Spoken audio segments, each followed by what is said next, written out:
ई waste या फिर electronic waste और कुछ नहीं बल्कि उन्हीं इलेक्ट्रिकल गुड्स को कहा जाता है जिन्हें कि हम इस्तेमाल करने के बाद डंप या डिस्कार्ड कर देते हैं। जैसे जैसे हमारी जनसंख्या बढ़ रही है वैसे वैसे हमारी जरूरतें, जिसके चलते ई वेस्ट की मात्रा भी बढ़ रही है। हम हर साल करीब 50 मिलियन टन ई वेस्ट पैदा कर रहे हैं, जिन्हें अगर सही तरीके से मैनेज नहीं किया गया तो भविष्य में बड़ा खतरा बनकर उभर सकता है। तो फिर बिना देरी किए शुरू करते हैं और जानते हैं कि आखिर ये ई वेस्ट कितना खतरनाक है।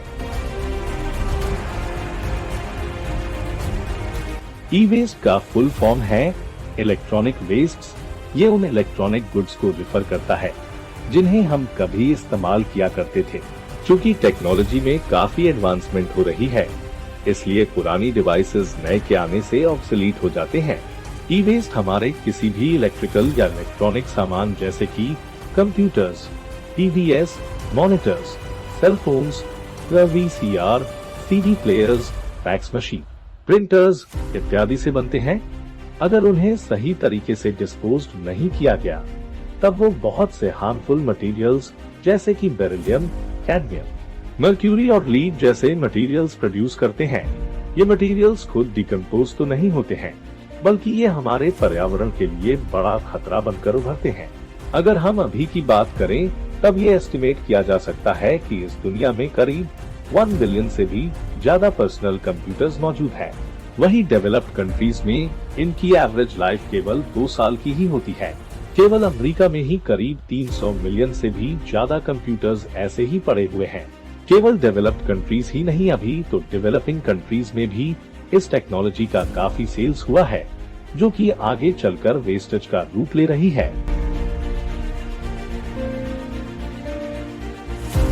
अब ये तो मॉडर्न टेक्नोलॉजी का समय है, जिसके चलते टेक्नोलॉजी फास्ट स्पीड से बढ़ रही है। इस नई टेक्नोलॉजी के चलते नए प्रोडक्ट्स और अप्लायंसेस मार्केट में आ रहे हैं, जिससे कि लोग अब पुराने चीजों को खराब न होते हुए भी इस्तेमाल नहीं करना चाहते हैं। इन सब के पीछे जिनका हाथ है वो है बड़े बड़े मल्टीनेशनल कॉर्पोरेशन। अब से एनसी इतने ज्यादा पावरफुल हो गए हैं कि वो किसी देश के पूरे मार्केट सिस्टम को भी बदल सकने की कैपेसिटी रखते हैं। ई वेस्ट से एनवायरनमेंट में सॉइल, एयर और वाटर कंपोनेंट्स को खराब कर सकता है। तो चलिए जानते हैं कि इनका आखिर क्या प्रभाव होता है हमारे पर्यावरण में।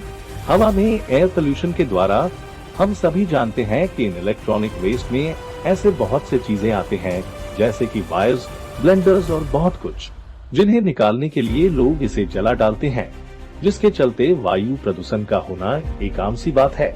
जब इन इलेक्ट्रॉनिक्स जिसमें कि हैवी मेटल्स जैसे कि लीड, बेरियम, मर्क्यूरी, लिथियम जो कि मोबाइल फोन और कंप्यूटर बैटरीज में होती है, अगर इन्हें सही रूप से डिस्पोज नहीं किया गया तब ये हैवी मेटल्स मिट्टी से मिलकर ग्राउंड वाटर चैनल्स तक पहुंच सकती है, जो कि आगे चलकर सरफेस में स्ट्रीम्स और स्मॉल पॉन्ड्स में जाकर मिल जाती है, जो local communities in water sources के ऊपर निर्भर करते हैं। उन्हें इन केमिकल्स का डायरेक्ट प्रवाह होता है, जिसके चलते उन्हें कई बीमारियां भी होती है। इस तरह से आगे चलकर ये जल प्रदूषण का रूप लेता है।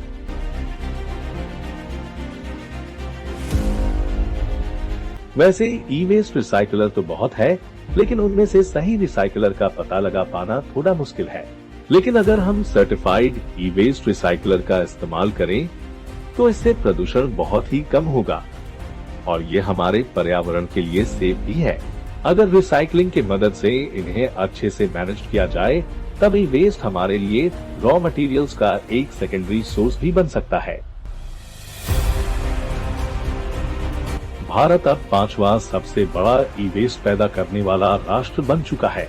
पूरी दुनिया में केवल कंप्यूटर डिवाइसेस से ही लगभग 70% के करीब ई वेस्ट निकलती है। वहीं टेलीकॉम सेक्टर से 12%, मेडिकल इक्विपमेंट से 8% और इलेक्ट्रिक इक्विपमेंट से 7% सालाना निकलती है।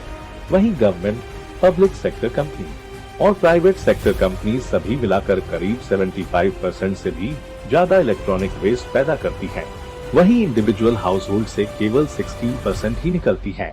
वहीं अगर सिटीज की लिस्ट तैयार करें तब इसमें मुंबई सबसे आगे है और उसके पीछे पीछे है न्यू दिल्ली, बैंगलोर और चेन्नई। स्टेट वाइज महाराष्ट्र सबसे आगे है और उसके पीछे है तमिलनाडु एंड उत्तर प्रदेश। इन इलेक्ट्रॉनिक वेस्ट में सबसे ज्यादा लीड पाया जाता है, जो कि है 40%।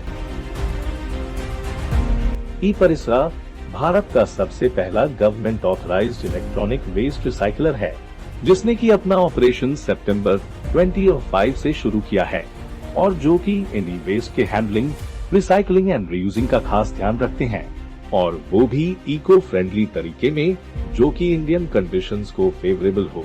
मुझे पूर्ण आशा है कि मैंने आप लोगों को ई कचरा क्या है इसके बारे में पूरी जानकारी दी और मैं आशा करता हूँ आप लोगों को ई वेस्ट क्या है इसके बारे में समझ आ गया होगा।